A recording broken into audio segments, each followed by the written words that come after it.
Hi guys, bali malungkot po kasi yung aking alagang si Lily may sakit po kasi siya ngayon. Hindi po siya masyadong makakain, lalo na ng mga nakaraan. Buti po ngayon, nakakain na siya. Kaso more on gatas lang po talaga yung tinitake niya. Kaya nga po ang laki po ng pinayat niya. Ito po, ang laki ng pinayat kasi sakit nga. Ayan, more on gatas lang po siya. Gatas. Milk lang po siya ng milk. Tapos, yung binili po namin na wet na pedigree na pagkain, ito po. Ayan. Hindi niya masyadong kinakain. Talagang gatas lang talaga. Kasi nga, binibilan ko siya ng ganito para kahit na lang sana. Kaso kahit na painumin mo siya ng ganon, hindi pa rin talaga niya inaano yung gatas. Ayan po, Marong gatas lang talaga siya. Ayan, ganyan. Nakakaawa nga kasi ang laki ng pinayat. Marong gatas lang talaga siya. Yung wet na pagkain na pedigree, hindi niya gano'ng pinapansin. Siguro sama pa rin ang pakiramdam.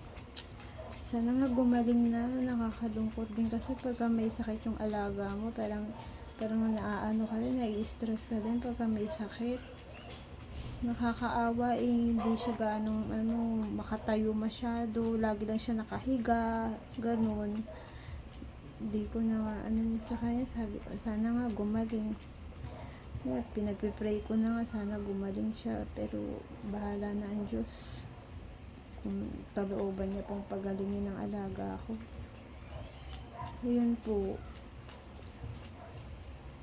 Sabi ko, minsan kinakausap ko nga po siya, sabi ko, kaya mo Lily, may awa ang Diyos, malay mo pagalingin ka. Kinakausap ko po siya ng ganon. Wala naman din akong magawa para pagalingin siya. Pero mas maigi na rin po talaga ngayon, at least nakakakain na po siya. Kahit na gatas lang na tinitake na, kahit di na siya wet na pedigree na pagkain siya, pero konti lang talaga. More on gatas lang talaga, gatas. Ganyan po. Ganyan siya, ganyan. Ganyan lang siya.